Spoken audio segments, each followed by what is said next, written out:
ملت اسلامی السلام علیکم ورحمۃ اللہ وبرکاتہ.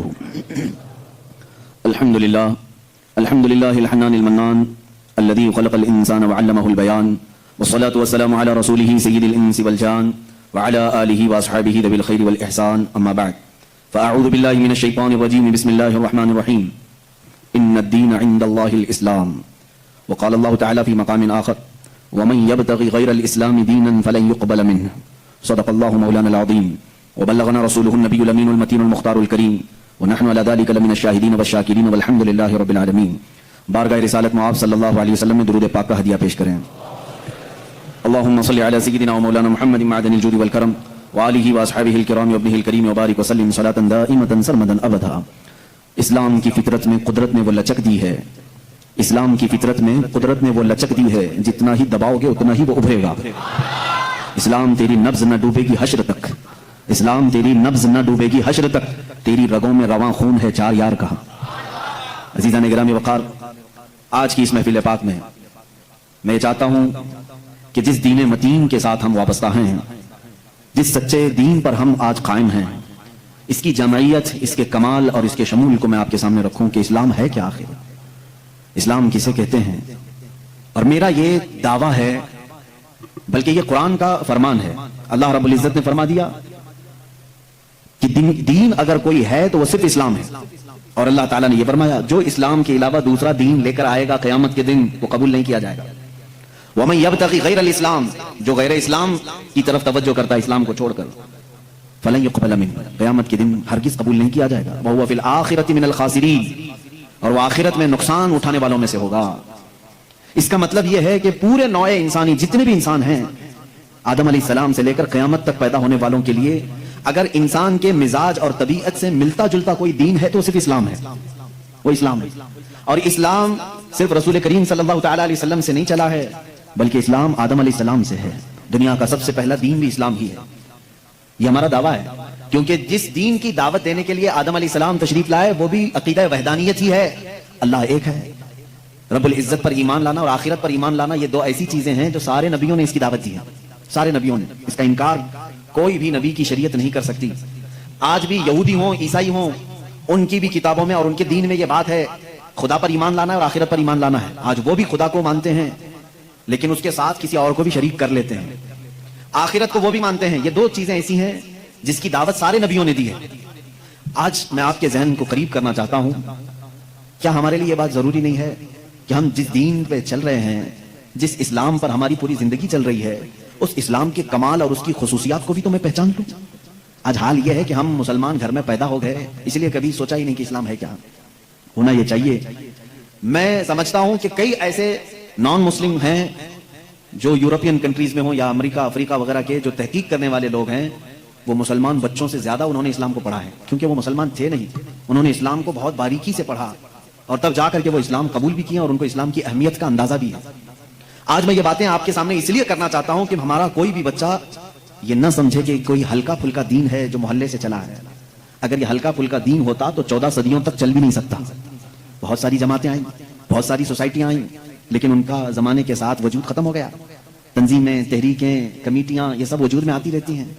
اور کئی دین بھی آئے، بہت سارے دین بھی آئے، لیکن وہ ان کے شخصیات کے ساتھ ختم ہو گئیں. اسی لیے ہم یہ کہتے ہیں کہ رسول کریم صلی اللہ تعالی علیہ وسلم کی وفات کے بعد دین اسلام ختم نہیں ہوا، بلکہ یہ بڑھتا ہی رہا. اس لیے کہ اللہ تعالیٰ نے اس دین کو انسانوں کی طبیعت کے بالکل عین مطابق بنایا ہے. اس کو ایکسپٹ کرنے میں کوئی بھی اشکال نہیں ہے. کوئی یہ نہیں کہہ سکتا کہ اس میں ایسی چیز ہے اتنی ہارڈ ہے کہ میں کر نہیں پاؤں گا. جیسے میں اس کی کچھ خصوصیات آپ کو بتاؤں گا. اسلام دین فطرت ہے. دین فطرت کسے کہتے ہیں جانتے ہیں آپ؟ جو ہمارے فطرت کے مطابق ہو. فطرت کیا ہے؟ مثال کے طور پر انسان کی فطرت ہے کھانا کھانا. آپ کھانا کھاتے ہیں، سب لوگ کھاتے ہیں. بھوک لگتی ہے انسان کو اور وہ بھوک لگنے پر کیا کرے گا؟ کھانا کھائے گا. نیند لگتی ہے، یہ انسان کی فطرت ہے. سوتا ہے، ہنستا ہے، روتا ہے، یہ انسان کی فطرت ہے. یہ تمام چیزیں ایسی ہیں جو اس کی پیدائشی ہیں. بھوک لگنا انسان کی فطرت.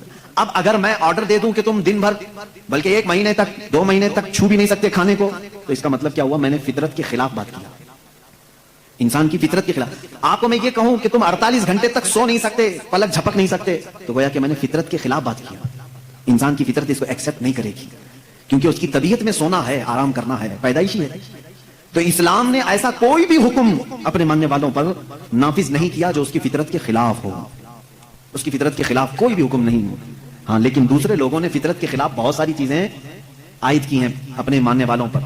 اس کی چند مثالیں بتاؤں. اچھا ایک بات میں کلیئر کر دوں اپنی تقریر سے پہلے ہی, اسلام کی ایک خاصیت یہ ہے کہ اسلام کبھی بھی دوسرے آئے ہوئے پہلے کے دین جتنے بھی ہیں ان کو جھوٹا نہیں کہتا, چاہے وہ عیسائیت ہو, یہودیت ہو, تورات, انجیل, زبور, ان تمام چیزوں کو اسلام نے جھوٹا نہیں کہا, بلکہ اسلام کا دعویٰ تو اتنا ہی ہے کہ زمانہ بڑھتا گیا, اب کامل دین اسلام ہے. اس کا دعویٰ اتنا ہی ہے. ہم نے یہ نہیں کہا کہ اس سے پہلے جتنے آئے تھے سب غلط تھے, نہ کبھی ہم نے نبیوں کا انکار کیا, کسی نبی کے خلاف ہم نے بات کی, نہ عیسیٰ علیہ السلام کے بارے میں ہم لب کشائی کر سکتے ہیں, نہ موسیٰ علیہ السلام کے خلاف کچھ لب کشائی کر سکتے ہیں. یہودی جن نبیوں کو مقدس مانتے ہیں, عیسائی جن نبیوں کو مقدس مانتے ہیں, شریعت اسلامیہ نے اگر ان کے نبی ہونے کی تصریح کر دی تو ہم اپنی جان سے زیادہ ان سے محبت کرتے ہیں, ہم ان کی توہین نہیں کر سکتے. ادنا سی بھی توہین کسی نبی کی تو اسلام سے نکل جائے گا, کسی بھی نبی کی. اسی طرح جو آسمانی کتابیں آئیں ہم ان کا انکار نہیں کرتے, تورات, انجیل, زبور, اس کا اگر تم انکار کرو گے تو کافر ہو جاؤ گے, اسلام سے نکل جاؤ گے. لیکن ہمارا اب دعویٰ اتنا ہی ہے کہ وہ اپنے زمانے کے نبی تھے, وہ کتابیں اپنے زمانے کی تھیں. اب جو زمانہ آیا میرے آقا صلی اللہ علیہ وسلم کے بعد سے لے کر قیامت تک, اس زمانے کے لیے اگر سوٹیبل کوئی کتاب ہے تو وہ قرآن ہے, اور اگر کوئی قبول کرنے جیسا مذہب ہے تو اسلام ہے. یہ ہمارا دعویٰ ہے. اب اس کو میں ثابت کروں گا. جیسے عیسائیوں پر اللہ تبارک و تعالیٰ نے کبھی یہ حکم نہیں فرمایا تھا کہ وہ شادی نہ کریں. انہوں نے اپنے آپ پر اس طرح کا سنیاس لینے کا خود سے, جیسے رہبانیت, ان کے ہاں راہب بنتے ہیں, نن ہوتی ہیں, زندگی پر شادی نہیں کریں گے. پادری شادی نہیں کرے گا, پاپ وہ کسی سے شادی نہیں کرے گا. شادی کرنا یہ انسان کی فطرت ہے. ہر مرد کے اندر عورت کی خواہش پیدائشی ہے, یعنی اللہ تعالیٰ نے اس کے جسم میں یہ رکھا ہے کہ عورت سے وہ قرار حاصل کرے, تسکین حاصل کرے. مردوں کو اللہ نے یہ خصوصیت دی ہے, صفت دی ہے, اور عورتوں کے بھی اندر اللہ نے یہ رکھا ہے کہ ان کا میلان یا ان کی توجہ مردوں کی طرف ہے, لیکن اس کو اسلام نے ایک حلال طریقے سے باندھا ہے, وہ نکاح کے ذریعے سے. اب اگر کسی پر پابندی لگا دیں, اگر میں کہہ دوں کہ میرے جتنے قریب کے ہیں, جتنے ماننے والے ہیں, ان میں سے کوئی بھی عورت کو ٹچ نہیں کرے گا زندگی بھر, تو یہ میں نے فطرت کے خلاف بات کی. یہ فطرت کے خلاف بات کی. میں بول نہیں سکتا کہ تم شادی نہ کرو, نکاح نہ کرو, اور اسلام نے کبھی بھی ایسی پابندی نہیں لگائی. عیسائیوں نے اپنے اوپر لازم کر لیا کہ جو ان کا مذہبی ہوگا, ریلیجیس ہوگا, وہ عورتوں کو نہیں چھوئے گا. کتنی حیرت کی بات ہے. معلوم ہے آپ کو, آج دنیا میں ویمن رائٹس کی بات عیسائی کرتے ہیں جو خود نکاح نہیں کرتے. جو پادری نکاح نہیں کرتا, کبھی عورت کو اپنے ساتھ نہیں رکھتا, وہ ویمن رائٹس کی بات کرتا ہے. حیرت نہیں ہوتی؟ کچھ نن ایسی ہیں جن کو زندگی بھر کے لیے پابندی لگا دی گئی کہ اب تم کسی مرد کی بیوی بن نہیں سکتی, سنیاس لے لیا اس نے, وہ کبھی یہ راستے پر آ نہیں سکتی. یہ فطرت کے خلاف ہے, اور ہم نے اس کے انجام دیکھے ہیں, بلکہ اخباروں نے آپ سب کو بتایا بھی ہوگا. حقیقت ہے کہ جب فطرت کے خلاف کوئی بات کی جاتی ہے تو وہ چند دن تک تو چل سکتا ہے, لیکن پھر کہیں غائبانہ طور پر لاوا پھوٹ ہی جاتا ہے. اور اس کا انجام دیکھا ہے کہ کئی چرچ ایسے نکلے جہاں پر راہبوں نے نن اور دوسرے آنے والے بھکتوں کو ہی نہیں بخشا. یہ حالات ہوئے. اس کی وجہ یہ ہے کہ فطرت کے خلاف یہاں پر حکم دیا, یا انہوں نے خود اپنے آپ کو اس طرح کا کیا. اسی طرح سے بعض دوسرے مذاہب میں بھی سنیاس لینے کے جو طریقے بتائے گئے ہیں, اسلام اس کا قائل نہیں ہے. اسلام معاشرتی مذہب ہے, سب کے ساتھ رہ کر کے جینے والا مذہب ہے. اگر دنیا کو ترک کرنے کا مطلب یہ ہوتا کہ انسانوں میں نہ رہا جائے, تو کبھی رسول کریم صلی اللہ علیہ وسلم مدینے جیسے شہر میں رہتے ہی نہیں, جنگل میں جا کر کے رہتے ہیں, کنارہ کشی اختیار کر لیتے. لیکن اسلام معاشرتی مذہب ہے, یعنی لوگوں کے درمیان رہنے کا مذہب ہے, دین ہے. ہم سنیاس نہیں لیتے. ایک صحابی, 3 صحابہ حضور صلی اللہ تعالی علیہ وسلم کے حجرے کے باہر کھڑے ہو کر کے یہ باتیں کر رہے تھے. حضور صلی اللہ علیہ وسلم رات کو عبادت کے لیے کھڑے ہوتے تو آدھی رات گزر جاتی تھی. تو تینوں نے دیکھ کر کے کہا, یہ تو بخشے ہوئے ہیں, یہ معصوم ہیں, ان سے کوئی خطا نہیں ہوئی, اس کے بعد اتنی عبادتیں ہیں ان کی, ہم جیسوں کو تو کیا کرنا چاہیے, بڑی عبادت کرنی چاہیے. جب رسول اتنی عبادت کر رہے ہیں, تو ان تینوں صحابہ میں سے تینوں نے کیا کیا جانتے ہیں؟ ایک نے یہ اس دن وعدہ کر لیا, آج کے بعد سے میں کبھی کسی عورت کے پاس جاؤں گا ہی نہیں, زندگی بھر کے لیے عورت کے قریب نہیں جاؤں گا. دوسرے صحابی نے کہا, آج کے بعد سے میں کبھی رات کو سوؤں گا ہی نہیں, پوری رات کھڑا رہوں گا. تیسرے صحابی نے کہا, آج کے بعد سے میں کبھی کھاؤں گا ہی نہیں, دن میں بھی اور رات میں بھی روزہ رکھوں گا. رسول کریم صلی اللہ تعالی علیہ وسلم اندر سے سن رہے تھے, باہر تشریف لائے, اور میرے آقا صلی اللہ تعالی علیہ وسلم نے پوچھا, تم میں سے کون کون ہے جو یہ باتیں کر رہا تھا؟ وہ صحابہ نے کہا کہ یا رسول اللہ صلی اللہ علیہ وسلم, ہم نے آپ کی عبادتوں کو دیکھ کر کے یہ کہا, جب آپ سید الانبیاء ہیں, معصوم ہیں, آپ اتنی عبادت کرتے ہیں, تو پھر ہماری عبادت کا حال کیا ہونا چاہیے؟ ہمیں بہت زیادہ عبادت کرنے کی ضرورت ہے, اس لیے ہم نے ایسے ایسے عہد کیے. میں نے کہا ہے کہ آج سے میں عورتوں کو چھوؤں گا نہیں, کبھی کسی کے قریب نہیں جاؤں گا, نکاح کر کے بھی نہیں جاؤں گا. دوسرے نے کہا, میں نے یہ کہا ہے کہ رات کو سوؤں گا نہیں. تیسرے نے کہا, میں نے یہ کہا ہے کہ آج کے بعد سے کبھی کھاؤں گا نہیں. اللہ کے نبی صلی اللہ علیہ وسلم نے فرمایا اسلام یہ نہیں ہے، اسلام یہ نہیں ہے، میری سنت پر اگر عمل کرنا چاہتے ہو تو میں اللہ کی عبادت کا بھی حق ادا کرتا ہوں اور عورتوں کا بھی حق ادا کرتا ہوں، میں نے اپنی رات کو تقسیم کر رکھا ہے، بیویوں کے لیے بھی حق ہے اور اللہ کی عبادت کا بھی حق ہے۔ اور دوسرے سے کہا تم نے کہا کہ رات کو کبھی سوؤں گا ہی نہیں، یہ بھی ہمارا طریقہ نہیں ہے، تم فطرت کے خلاف بات کر رہے ہو، بیمار ہو سکتے ہو، روزانہ رات پورے نہیں سو رہے۔ اب یہاں اس پر میں رک کر کے کہوں گا حضور صلی اللہ علیہ وسلم نے اس صحابی کو منع کیا جو یہ کہہ رہے تھے میں رات بھر عبادت کروں گا، حضور نے فرمایا میری سنت یہ ہے کہ میں تھوڑی رات آرام کرتا ہوں اور تھوڑی رات اپنے رب کی عبادت بھی کرتا ہوں، تمہارے جسم کا بھی تم پر حق ہے، اس کو بھی آرام دو۔ اور پھر تیسرے صحابی سے کہا میری سنت یہ ہے کہ میں افطاری بھی کرتا ہوں اور سحری بھی کرتا ہوں اور روزہ بھی رکھتا ہوں، ایسا نہیں کہ پورا پابندی کر لیا، جبکہ وہ رسول جن کو اللہ تعالیٰ جنت سے کھلاتا پلاتا ہے، اس کے باوجود میرے آقا صلی اللہ علیہ وسلم فرماتے ہیں کہ کنٹینیو روزہ رکھنا نہیں چاہیے کہ تمہارے جسم کا تم پر حق ہے، کمزوری آ جائے گی۔ حضور نے منع فرمایا میں ایک دن روزہ رکھتا ہوں ایک دن نہیں رکھتا، یا میں افطار کرتا ہوں شام کے وقت اور دن میں روزہ رکھتا ہوں۔ اس کا مطلب یہ ہے میرے عزیزو، اس پوری حدیث کا خلاصہ یہ ہے، اللہ کے نبی صلی اللہ تعالیٰ علیہ وسلم نے جو حکم دیے اسلام کا خلاصہ یہ ہے کہ اس میں کہیں پر بھی افراط و تفریط نہیں، یعنی بہت تنگی والے حکم بھی نہیں اور بہت ڈھیل بھی نہیں، اسلام درمیانی راستہ ہے، درمیانی راستہ ہے۔ اب یہاں ان لوگوں کو سوچنا چاہیے حضور نے جس صحابی کو رات بھر عبادت کرنے کے لیے منع کیا، یہاں رات بھر گیم کھیلنے والے لوگ موجود ہیں، پوری رات بھر عیاشی کرنے والے موجود ہیں، ان کو تو رات بھر کھڑے ہو کر کے عبادت کرنے کو میرے آقا نے منع کیا تھا، آرام کرو تھوڑی دیر، اپنے جسم کو راحت پہنچاؤ۔ اس طرح سے اسلام کی یہ خصوصیات ہے کہ اسلام انسان کی فطرت کے عین مطابق ہے، اسلام کی فطرت کے مطابق ہے، اسی لیے قرآن کہتا ہے لا یکلف اللہ نفسا الا وسعها۔ میں آج چیلنج کرتا ہوں ایک ایسا حکم لا کر کے دکھا دو، ایک ایسا حکم اسلام میں کہ جس میں ایسا لگتا ہو کہ یہ انسان کے لیے بھاری ہے، ایسا نہیں ہونا چاہیے، ایسا نہیں ہونا چاہیے تھا، اسلام نے اپنے ماننے والوں پر یہ پابندی کیوں لگائی؟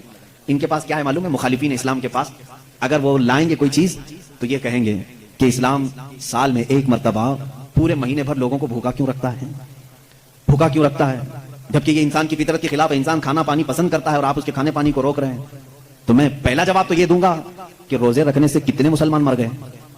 پہلی بات یہ ہے اگر ہر سال ایک مہینہ رمضان میں اسلام اپنے ماننے والوں کو روزے رکھواتا ہے تو پھر یہ مسلمانوں کا صفایا ہوتے رہنا چاہیے۔ اگر یہ صحت کے خلاف ہوتا تو، اگر یہ ہمارے جسم کے خلاف ہوتا روزہ رکھنا، تو اسلام میں ہر سال رمضان کے ٹائم پہ لاکھوں کی موت ہو جانا چاہیے، بھوک سے مر گئے، بھوک سے مر گئے۔ اب تک تو اسلام ہی نہیں ہوتا 1400 سال سے۔ میرے عزیزو اب میں آؤ ان کی نقلی دلیل بھی اگر بتا دوں، نقلی کا مطلب نقل کی ہوئی، ان کے جو ریسرچ اسکالر ہیں انہوں نے خود کہا ہے۔ آج میں 2-4 روز سے ڈائٹنگ پلان دیکھ رہا تھا کہ ڈائٹنگ پلان میں کیا ہوتا ہے جسم کو صحیح رکھنے کے لیے، فاسد مادات کو دور کرنے کے لیے۔ تو ایک بڑے ڈاکٹر کی ویب سائٹ میں پڑھ رہا تھا، اس ڈاکٹر نے 2 چیزیں کی ہیں، 2 چیزیں اس نے رکھی ہیں کہ اگر اپنے جسم کو 80 سال تک زندہ رکھنا اور صحت مند رکھنا چاہتے ہو تو 2 چیزوں کو اپنا لو کہ ہفتے میں ایک دن صبح سے لے کر شام تک اپنے جسم میں کچھ بھی نہ ڈالو، یہ ڈائٹنگ پلان میں ہے موجود، کچھ نہ ڈالو، صرف پانی پر رہو۔ اور ایک ڈاکٹر نے یہ لکھا ہے کہ گرینری، جتنی بھی گرین چیزیں ہیں، سبزیاں ہیں یا پھل ہیں، صرف صبح اور شام میں ہفتے میں ایک مرتبہ ایسا استعمال کرو، تمہاری صحت برقرار رہے گی۔ ٹائمز آف انڈیا ہندوستان کا بڑا چلنے والا اخبار ہے، اس کے پیج میں بھی موجود ایک ریسرچ شائع کی گئی تھی جس میں ایک ڈاکٹر کا یہ دعویٰ تھا، ہمارا ڈاکٹر نہیں، پھر اگر کوئی مسلمان ڈاکٹر اعلان کرتا تو پھر ایک طرفہ والی بات ہوتی۔ نان مسلم ڈاکٹر نے اپنے ریسرچ میں یہ کہا ہے کہ ہم نے بہت غور سے دیکھا کہ صبح سورج نکلنے سے پہلے سے لے کر شام سورج ڈوبنے تک اگر کوئی 1 مہینے تک اس طرح بھوک برداشت کر سکتا ہے تو اسے کینسر نہیں آئے گا۔ اس نے کہا ہے کہ کینسر کا اس چیز میں علاج دیکھا گیا ہے کہ جسم کے اندر کے فاسد مادے نکل جائیں گے۔ میں پھر چیلنج کرتا ہوں اور لاؤ کوئی دوسری بات جس میں ایسا کوئی حکم ہو اسلام کا جو انسانوں کے لیے بھاری ہے۔ تم ڈھونڈ کر کے روزے لے کر کے آئے تھے، روزے لے کر کے آئے تھے، اور پھر اگر یہ کہتے ہیں تو ان میں سے جو ادھر ادھر کے لاتے ہیں چھوٹی چھوٹی سی چیزیں ہیں، ایک بڑا طبقہ ہے جو اسلام کی کمیاں ڈھونڈنے کے لیے اپنی پوری زندگی خرچہ کر رہا ہے ہمارے پاس وہ ساری چیزیں ہیں۔ قرآن کو خوردبین لگا کے، مائکروسکوپ لگا کر کے پڑھنے والے لوگ ہیں کہ کہیں تو کچھ نکل جائے، مل جائے۔ ارے میاں یہ کام تو عرب والے بھی کر چکے اس وقت، ان کو نہیں ملا، تم جاہلوں کو کیا ملے؟ وہ عرب تھے، عربی دان تھے، وہ نہیں لا سکے اس زمانے میں۔ خیر اب اسلام کی اور کون سی چیز ایسی جو بھاری لگتی ہے تمہیں؟ کون سی؟ کہا یہ کیا ہے، صبح صبح اٹھا دیتے ہیں فجر کے وقت، انسان کے لیے بھاری ہے۔ اور ایک مستشرق ہے، مستشرق اس کو کہتے ہیں جو اسلام کی تعلیمات پوری حاصل کرتے ہیں لیکن ہوتے یہودی اور عیسائی۔ اس میں سے ایک نے کہا، اعلان کیا کہ اسلام میں یہ زیادتی لگتی ہے مجھ کو کہ صبح کی نیند بہت اچھی ہوتی ہے اور اس وقت یہ اٹھا دیتا ہے، اور ان کے اوپر پابندی فرض ہے، وہ بھی ایسا نہیں کہ مستحب ہے، کرو تو چلے نہیں کرے تو چلے۔ اس نے دعوے میں یہ بھی لکھا ہے کہ یہ میں اپنے سے نہیں کہتا کہ یہ بھاری ہے، بلکہ خود مسلمان بھی یہ کہتے ہیں، وہ فجر میں نہیں جاتے۔ اس نے سارے مسلمانوں کا حوالہ دیا اور لکھا کہ دیکھو جا کر کے ان کی مسجدوں میں فجر میں یہ لوگ نہیں آتے۔ اس کا مطلب ہے کہ یہ بھاری چیز ہے جو اسلام نے ان کے اوپر ڈال رکھی ہے، یہ بھاری چیز ہے اسلام نے ڈال رکھی ہے۔ مجھے اسی وقت فوراً یہ کلک ہوا کہ ٹھیک ہے یہ تو ان لوگوں کی سستی اور کاہلی ہے جو انہوں نے اپنے طور پر اپنے جسم کو ایسا بنایا ہے، ورنہ فریش رہنے والے ہر انسان کو ہم نے دیکھا ہے کہ وہ فجر میں جاگنگ کے لیے نکلتا ہے، جو فریش رہنے والا ہے، جو اپنے جسم کو تندرست رکھتا ہے، ڈاکٹرز ہوں یا دیگر جو بڑے بڑے طبقے کے لوگ ہوں، سب کو ہم نے دیکھا کہ آپ ایکسرسائز کے لیے سب سے سوٹیبل وقت کون سا سمجھتے ہیں تو کہتے ہیں فجر کا وقت، صبح ٹھنڈی ہوا ہوتی ہے، جسم کے اندر بہت اچھی فیلنگ آتی ہے۔ میرے عزیزوں بتاؤ آخر اسلام نے اپنے ماننے والوں پر احسان کیا ہے یا زیادتی کی ہے؟ یہ اسلام چاہتا ہے کہ یہ فریش رہے، اپنی طبیعت کو خوشحال رکھیں، بلکہ وعدہ بھی یہ کیا گیا ہے کہ جس نے فجر کی نماز پڑھی اللہ تعالیٰ پورے دن اس کو مصیبتوں سے محفوظ کرے گا، فرشتے اس دن کا رزق اسے دے کر برکتیں ساتھ دے کر کے جاتے ہیں۔ تم کہتے ہو یہ زیادتی ہے، نہیں پڑھ رہے ہیں الگ بات ہے، لیکن میں نہیں سمجھتا کہ اسلام نے یہ زیادتی کی ہے۔ لا یکلف اللہ نفسا الا وسعها، میں اسلام کی انہی تمام باتوں میں ان کے جوابات آپ کے سامنے آج لے آیا ہوں، تھوڑی سی چیزیں، پھر چل کر کے اعتراض یہ آیا، چلیں ٹھیک ہے آپ کے کہنے کے مطابق صحیح تو ہے، اسلام صبح اٹھاتا ہے فائدے کے لیے اٹھاتا ہے، طبیعت اچھی رہتی ہے، خوشحالی رہتی ہے، صحت اچھی رہتی ہے، ہم مانتے ہیں، لیکن اور بھی کچھ چیزیں ہیں اسلام میں جو سختی ہے، جو سخت ہے۔ وہ کیا کیا چیزیں ہیں سخت ہے ان کے دماغ کے اعتبار سے، وہ میں آپ کو بتاتا ہوں۔ اسلام دین فطرت ہے، یہ میرا چیلنج ہے، طبیعت کے عین مطابق بنا ہوا ہے، اور میں اگر دوسرے مذاہب کو چھیڑوں تو بات بہت دور ہو جائے گی، بہت طویل ہو جائے گی، کیونکہ میرا یہ مزاج نہیں ہے کہ دوسروں کی خرابیاں لے کر کے سب کے سامنے بیٹھوں، اور خرابیاں ڈھونڈنا اچھی بات بھی نہیں، ہم تو اچھائیاں بیان کرتے ہیں۔ اب میں آپ کو بتاؤں کہ تیسری ایک اور چیز جس کو یہ کہتے ہیں کہ اسلام جو ہے عورتوں کو برابری نہیں دی ہے، یہ ان کی ایک زیادتی ہے اسلام میں۔ میں نے پوچھا کون سی برابری چاہتے ہو آپ، کون سی برابری؟ کہا بہت ساری پابندیاں ہیں، اس کو نقاب میں رکھ کر کے اندر بند کر کے رکھتے ہو، اس کو باہر جانے کی اجازت نہیں ہے، جیسے تم گھومتے پھرتے ہو ویسے اس کو نہیں گھماتے پھراتے، تم عورتوں کو پابند رکھے ہو، اور دوسرا ایک اور اعتراض ان کو کہ عورتوں کی فیلنگ کے ساتھ تم کھلواڑ کرتے ہو، 4 شادیوں کی اجازت دیتے ہو۔ ابھی تو ہم نے ایک ہی کیا ہے پھر بھی ان کو تکلیف ہے، 4 کی اجازت اسلام نے، تو اس کا الگ جواب ہے کہ عورتوں کے ساتھ یہ زیادتی ہے یا انصاف ہے۔ پہلی بات تو یہ ہے کہ ان کو بند رکھتے ہو، ایک کمرے میں قید رکھتے ہو، اور یہی مغربی تہذیب کے دلدادہ کچھ اسلامی ملکوں میں آ کر کے عورتوں کا دماغ بھی خراب کر رہے ہیں، آ کر کے ان عورتوں کو بھڑکا رہے ہیں کہ تم باہر نکلو بینر لے کر کے، ہمارا جسم ہماری مرضی چلے گی، ہمارے اوپر کوئی پابندی نہیں چلے گی، ہر جگہ یہ چل رہا ہے آج۔ اور یہ لوگوں کو بتانا یہ چاہتے ہیں کہ اسلام نے عورتوں پر یہ سختی کی ہے، ان کو برابری کا درجہ نہیں دیا ہے۔ کون سی برابری تم چاہتے ہو، کون سی برابری؟ یہ صرف جسم کے خواہش مند لوگ عورت کو یہ سمجھتے ہیں کہ یہ ناچنے والی چیز ہے، عورت کو یہ سمجھتے ہیں کہ یہ صرف ہمارے کھانے والی چیز ہے، اس کے ساتھ کھیلنے والی چیز ہے، تم اس کو برابری سمجھ رہے ہو۔ میں کہتا ہوں ان ماں اور بہنوں سے تم ان کی برابری کو پسند کرتے ہو، یا پھر اسلام نے جو تمہیں برابری دی ہے وہ کیا ہے؟ آؤ رسول کریم صلی اللہ علیہ وسلم کے فرامین تو سنو۔ میرے آقا نے فرمایا جس نے ایک بیٹی کی پرورش کی اور اس کو شادی کر کے دیا، اس کو قیامت کے دن جنت میں لے جانا میرا ذمہ ہے، میری شفاعت اس پر واجب ہے۔ حضور اکرم صلی اللہ علیہ وسلم نے فرمایا بیٹی کے لیے جس عرب نے دفنایا تھا اس جگہ میرے آقا نے اعلان کیا۔ تم کہتے ہو اسلام ان کے اوپر سختیاں کرتا ہے۔ یونان جو اس وقت کا بہت سپر پاور رہا ہے عورتوں کے حق میں، وہ لوگوں کا کیا خیال تھا آج بھی پوچھ کر کے بتائیں مجھ کو۔ وہ کہتے تھے کہ عورت جو ہے سب کے ساتھ جینے والی مخلوق نہیں، اسے 5 زنجیریں پہناتے تھے، 2 ہاتھ میں 2 پیروں میں گلے میں، اس کی نشانیاں آج بھی عورتوں کے پاس باقی ہیں، لیکن شکل بدل گئی ہے، دونوں ہاتھ میں چوڑیاں ہیں، دونوں پیروں میں پائل ہیں، اور گلے میں نیکلیس بھی ہے نا۔ وہ 5 زنجیریں پہنا کر بازار میں لاتے تھے عورت کو۔ یہ یونان اس وقت کا ترقی یافتہ ملک، ان کی کتابیں مشہور تھی، اور اسلام نے ان 5 زنجیروں کو کاٹ کر کے زیور بنایا ہے، اور تم کہتے ہو اسلام نے عورتوں کو بند کر کے رکھا ہے۔ یہودی کیا کرتے تھے ان عورتوں کے ساتھ؟ اگر یہ ایام حیض میں ہوتی، یہ فطرت ہے نا عورت کی، ہر مہینے وہ ناپاک ہوتی، اللہ تعالیٰ کی طرف سے ان کے لیے جسمانی ساخت ایسی بنائی گئی ہے کہ ہر مہینے ان کے جسم سے فاسد خون کا مادہ نکل جاتا ہے۔ ان ایام میں چھوت اچھوت والے معاملات عورتوں کے ساتھ کرتے، جہاں ان کے گھوڑے بندھے تھے، ان کے بیل اور بکریاں باندھی جاتی تھی، وہیں عورتوں کو بھی رکھا جاتا تھا جب تک وہ عورتیں پاک نہیں ہوتی تھی۔ یہودی یہ کرتے تھے، مکہ میں بھی، مدینے میں، اور عرب کے جو یہودی تھے یہی کرتے تھے۔ آج بھی یہودیوں کے ہاں کچھ جو آرتھوڈاکس ہیں، پرانے خیالات کے ہیں، وہ اسی طرح کے معاملات کرتے ہیں، وہ عورتوں کو چھوتے تک نہیں ان ایام میں۔ وہ سمجھتے ہیں کہ اتنی ناپاک ہے کہ چھو لوں تو اپشگن ہو جائے گا، اور یہ کہتے ہیں کہ عورتوں کو اسلام نے برابری نہیں دی۔ رسول کریم صلی اللہ تعالی علیہ وسلم نے پھر اپنی امت کو یہ حکم دیا کہ انسانی فطرت کے اعتبار سے عورت کو اللہ نے یہ چیز دی ہے، اگر یہ اسے ہر مہینے آتی ہے تو صرف نماز، روزہ اور قرآن کی تلاوت یہ اس کے لیے منع ہے، باقی یہ تمہارے ساتھ اٹھ سکتی ہے، بیٹھ سکتی ہے، مل سکتی ہے، ایک ساتھ رہ سکتی ہے، ایک برتن میں کھا سکتی ہے، ایک گلاس میں پی سکتی ہے۔ کبھی اس کے برتن کو یہودیوں نے ان کے برتنوں کو، گلاس کو سب الگ کر دیا تھا ان ایام میں۔ پھر تم آج دعویٰ کر رہے ہو کہ اسلام نے عورتوں کو دبا کر رکھا ہے۔ اسلام نے حقیقت میں عورتوں کی عزت کو اتنا بلند کیا ہے، اتنا بلند کیا ہے۔ صرف اور صرف آتی ہے بات یہ ان کو چھپا کر کے کیوں رکھا جاتا ہے؟ کیونکہ ہم نے دیکھا ہے۔ اب اس کا جو فیکٹ ہے وہ میں بتاؤں عقلی دلیل کے اعتبار سے، جذباتی باتیں بہت ہو جاتی ہیں، وہ قیمتی ہیں اس لیے ہم ان کو چھپا کر رکھتے ہیں. لیکن میں آپ کو جو فیکٹ ہے, حقیقی بات ہے, وہ یہ بتاؤں, مرد اور عورت کی ساخت کے اعتبار سے اگر دیکھا جائے تو عورت کی طبیعت میں نزاکت ہے, وہ نازک ہے, مرد کے برابر اسے طاقت نہیں. سب کو معلوم ہے وہ کہیں کی بھی عورت ہو, اس کی طاقت و قوت کے اعتبار سے وہ کمزور ہے. اور مردوں کی طبیعت, ان کے اندر کبھی وحشی پن آ سکتا ہے, حیوانیت آ سکتی ہے. جب اس کی خواہشات عروج پر ہوتی ہیں تو سب سے پہلا اٹیک مرد اگر کسی پر کرتا ہے تو وہ عورت پر کرتا ہے.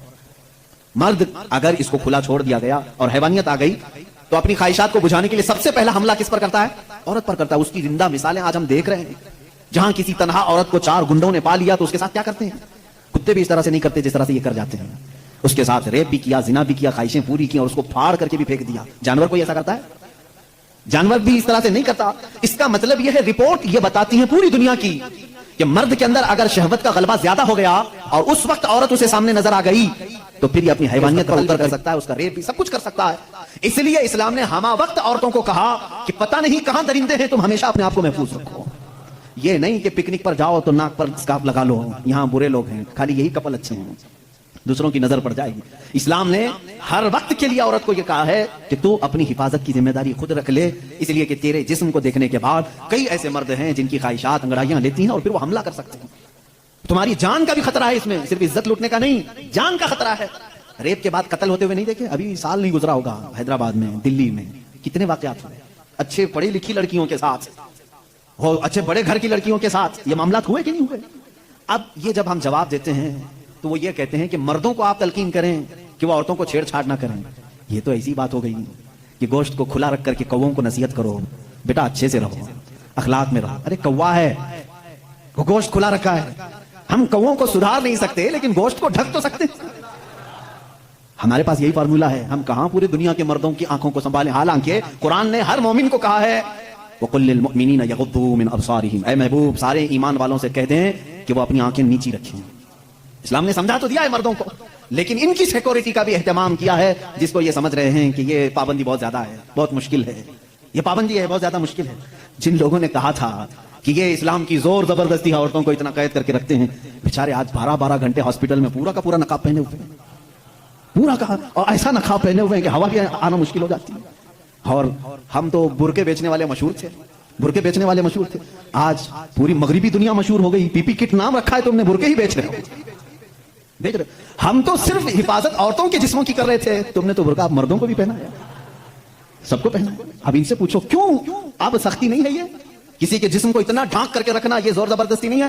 تم کہتے ہو اسلام اتنی سختی لے کر کے آیا ہے کہ عورتوں کو بند کر کے رکھا. اب یہ جواب نہیں, وائرس پھیلا ہوا ہے, وائرس پھیلا ہوا ہے, جسم کو لگ نہ جائے. ارے نادان, یہی تو 1400 سال سے ہم کہہ رہے تھے, انسانوں کی آنکھوں کا وائرس بھی پھیلا ہوا ہے, کہیں ہماری بچیاں غیر محفوظ نہ ہو جائیں, کہیں کسی کے جسم میں یہ باتیں, یہ آنکھوں کا زہر سرایت نہ کر جائے, ان کے دل بہک نہ جائیں. اور میں بہت پہلے سے کہتا آ رہا ہوں, تحقیق یہ بتاتی ہے کہ مرد کی آنکھیں جب اس میں خواہش پیدا ہوتی ہے نا, ایک زہریلا مادہ نکلتا ہے, زہریلا مادہ نکلتا ہے. آپ دیکھو غور سے کسی چیز کو, نظر لگتی ہے نا, سب کا یہ تو معمول ہے, نظر لگتی ہے, وہ اس کی نظر لگ گئی, اس کی نظر لگ گئی, تقریباً سب لوگ مانتے ہیں نظر لگتی ہے. اور اسلام بھی کہتا ہے العین حق, نظر لگتی ہے. بلکہ میرے آقا صلی اللہ علیہ وسلم نے یہاں تک فرمایا, میری امت میں سب سے زیادہ موت اگر کسی کارن سے ہوگی تو نظر بد سے ہوگی. حضور نے فرمایا ہے طبعی نیچرل ڈیتھ کے بعد, نیچرل طبعی موت کے بعد اگر کسی وجہ سے, کسی بیماری سے سب سے زیادہ موت ہوتی ہے تو نظر بد سے ہوتی ہے. وہ پتہ نہیں ہوتا سب کو, اس کی علامتیں تک حضور صلی اللہ علیہ وسلم کی حدیث میں گنائی گئی. نظر بد ہو جائے تو کیسے پتہ چلے گا, جسم کے اندر کیسی تبدیلیاں ہوتی ہیں کہ پتہ چل گیا کہ نظر لگی ہے, وہ پھر کبھی میں عرض کروں گا. لیکن نظر لگتی ہے یہ سب کو معلوم ہے. اور جدید تحقیقات کے اعتبار سے بھی اگر میں آپ کو بات کروں, پھول کو اگر زیادہ دیر تک تم دیکھتے رہو گے تو مرجھا جائے گا, کیونکہ ہماری آنکھوں کا زہر اس پر پڑتا ہے اور اس کی طبیعت مرجھا جاتی ہے. وہ جتنا اپنے ٹہنی میں لگ کر کے جتنی دیر تک تازہ رہ سکتا ہے, تمہارے ہاتھ میں آنے کے بعد اتنی دیر تازہ نہیں رہے گا, کیونکہ کچھ بیکٹیریا ہمارے اندر ہیں اور آنکھوں سے نکلنے والی چیزیں بھی ہیں. اسی طرح سے عورتوں کا جسم اتنا نرم ہے اور نازک ہے کہ باہر کے زہریلے مادے ان کے جسم پر پہلے اثر کرتے ہیں, مردوں کے جسموں پر کم, لیکن عورتوں کے جسموں پر زیادہ اثر کرتے ہیں. اب کوئی وحشی درندہ جس کی نگاہیں زہر پھینک رہی ہوں اور کسی لڑکی کا جسم ننگا ہو, وہ بغیر لباس کے ہو, تو ظاہر سی بات ہے اس کے جسم کے اندر جیسے ہی وہ نظریں جاتی ہیں اس کے دل میں بھی برائیوں کی خواہشیں پیدا ہونا شروع ہوتی ہیں. ایک طرفہ نہیں ہوتی یہ سب چیزیں. اس کے اندر جو خرابی آئی وہ اس کی آنکھوں کی وجہ سے. اسی لیے میرے آقا صلی اللہ علیہ وسلم نے فرمایا فَإِنَّ الْعَيْنَ تَزْنِي, آنکھ بھی زنا کرتی ہے. حضور صلی اللہ علیہ وسلم نے فرمایا